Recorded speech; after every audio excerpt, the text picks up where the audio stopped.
ನಮಸ್ತೆ ವೀಕ್ಷಕರೇ, class 1 news ಟಿವಿಗೆ ಸ್ವಾಗತ. ಈ ದಿನದ ಪ್ರಮುಖ ಸುದ್ದಿಗಳು.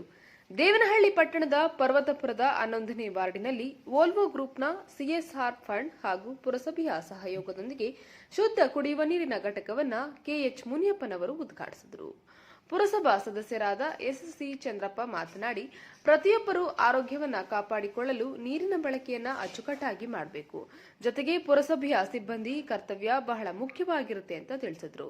ಉದ್ಘಾಟನೆ ಮಾಡಿ ಎಲ್ಲ ಒಂದು ಸಾರ್ವಜನಿಕರಿಗೆ ಶುದ್ಧವಾದ ಕುಡಿಯೋದಕ್ಕೆ ನೀರಿನ ವ್ಯವಸ್ಥೆಯನ್ನ ಮಾಡಿಕೊಟ್ಟಂತಹ ವೋಲ್ವೋ ಕಂಪನಿ ಹಾಗೂ ನಮ್ಮ ಪುರಸಭೆ ಹಾಗೂ ನಮ್ಮ ಮಿನಿಸ್ಟ್ರಿಗೆ ನನ್ನ ಈ ಮೀಡಿಯಾ ಮುಖಾಂತರ ಎಲ್ಲ ಜನತೆಯ ಪರವಾಗಿ ಈ ಭಾಗದ ಈ ಸಂದರ್ಭದಲ್ಲಿ ವೋಲ್ವೋ ಗ್ರೂಪ್ನ ಮುಖ್ಯಸ್ಥರಾದ ಜಿವಿ ರಾವ್, ಕೃಷಿಕ ಸಮಾಜದ ಜಿಲ್ಲಾಧ್ಯಕ್ಷ ಎಸ್ಆರ್ ರವಿಕುಮಾರ್, ಕೆಪಿಸಿಸಿ ಸದಸ್ಯ ಚಿನ್ನಪ್ಪ, ತಾಲೂಕು ಗ್ಯಾರಂಟಿ ಯೋಜನೆಗಳ ಅಧ್ಯಕ್ಷ ಸಿ ಜಗನ್ನಾಥ್, ಬಯಪ ಅಧ್ಯಕ್ಷರಾದ ಶಾಂತಕುಮಾರ್, ಬ್ಲಾಕ್ ಕಾಂಗ್ರೆಸ್ ಅಧ್ಯಕ್ಷ ಪ್ರಸನ್ನಕುಮಾರ್, ಪುರಸಭಾ ಮಾಜಿ ಅಧ್ಯಕ್ಷ ಮೂರ್ತಿ, ನಂಜಪ್ಪ ಇನ್ನೂ ಇತರರು ಹಾಜರಿದ್ದರು.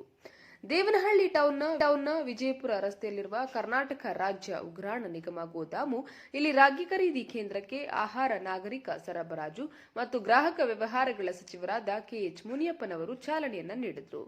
ನಂತರ ಮಾತನಾಡಿ, ಪ್ರತಿ ಕ್ವಿಂಟಾಲ್ ರಾಗಿಗೆ 4,290 ರೂಪಾಯಿ, ಪ್ರತಿ ಕ್ವಿಂಟಾಲ್ ಬಿಳಿ ಜೋಳ ಹೈಬ್ರಿಡ್ ಧಾನ್ಯಕ್ಕೆ 3,371 ರೂಪಾಯಿ, ಪ್ರತಿ ಕ್ವಿಂಟಾಲ್ ಸಾಮಾನ್ಯ ಭತ್ತಕ್ಕೆ 2,300 ರೂಪಾಯಿಯನ್ನ ನಿಗದಿಪಡಿಸಲಾಗಿದೆ. ಪ್ರತಿ ರೈತರಿಂದ ರಾಗಿ ಗರಿಷ್ಠ 20 ಕ್ವಿಂಟಾಲ್, ಬಿಳಿ ಜೋಳ ಹೈಬ್ರಿಡ್ 150 ಕ್ವಿಂಟಾಲ್, ಭತ್ತ ಸಾಮಾನ್ಯ 50 ಕ್ವಿಂಟಾಲ್ ಖರೀದಿಸಲು ನಿಗದಿಪಡಿಸಲಾಗಿದೆ ಅಂತ ತಿಳಿಸಿದರು.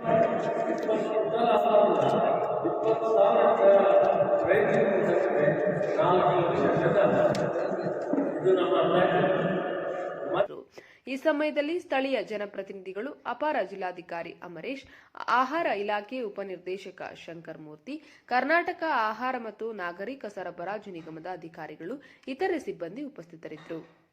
ದೇವನಹಳ್ಳಿ ಪಟ್ಟಣದ ಸರ್ಕಾರಿ ನೌಕರರ ಭವನದಲ್ಲಿ ಬೆಂಗಳೂರು ಗ್ರಾಮಾಂತರ ಜಿಲ್ಲೆಯ ಕರ್ನಾಟಕ ರಾಜ್ಯ ಸರ್ಕಾರಿ ನೌಕರರ ಸಂಘದ ಜಿಲ್ಲಾಧ್ಯಕ್ಷ, ಜಿಲ್ಲಾ ಖಜಾಂಚಿ, ರಾಜ್ಯ ಪರಿಷತ್ ಸದಸ್ಯ ಸ್ಥಾನಕ್ಕೆ ನಡೆದ ಚುನಾವಣೆಯಲ್ಲಿ ಜಿಲ್ಲಾಧ್ಯಕ್ಷರಾಗಿ ಪಿ ಗಂಗಾಧರಪ್ಪ 49 ಮತಗಳು, ಜಿಲ್ಲಾ ಖಜಾಂಚಿಯಾಗಿ ಉಮಾಶಂಕರ್ ಎಂ 53 ಮತಗಳು, ರಾಜ್ಯ ಪರಿಷತ್ ಸದಸ್ಯರಾಗಿ ನಾರಾಯಣಗೌಡ 50 ಮತಗಳನ್ನು ಪಡೆದು ಗೆಲುವು ಸಾಧಿಸಿದ್ದಾರೆ ಅಂತ ಚುನಾವಣಾಧಿಕಾರಿ ರಾಜು ಸೆಬಾಸ್ಟಿಯನ್ ಘೋಷಿಸಿದರು.